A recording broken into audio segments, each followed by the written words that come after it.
যেই রাজনীতি চাঁদাবাজের পুনর্বাসন করে, ছাত্র নাগরিক সেই রাজনীতির প্রত্যাখ্যান করে।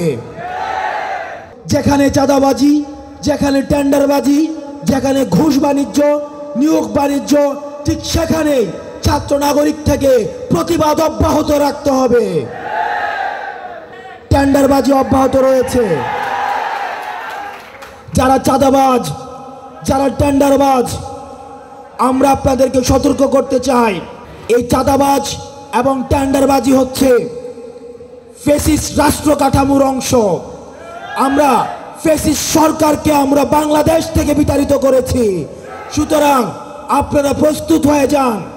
চাঁদাবাজি এবং টেন্ডারবাজি করার যদি, পুনর্বাসনের যদি বিকল্প কোনো আপনাদের চিন্তা থেকে থাকে, তাহলে আপনারা জেনে রাখুন, ছাত্র নাগরিক আপনাদের কোনো ছাড় দিবে না।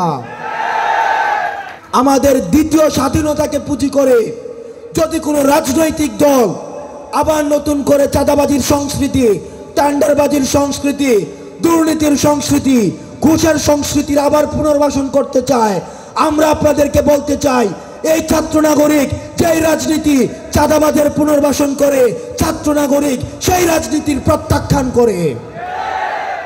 এই রাষ্ট্রের এই গভীর সংকটের সময় আমাদেরকে এই রাষ্ট্রের অসাম্য, চাঁদাবাজি, টেন্ডারবাজি, ঘুষ বাণিজ্যের বিরুদ্ধে আমাদের শক্ত অবস্থান জারি রাখতে হবে।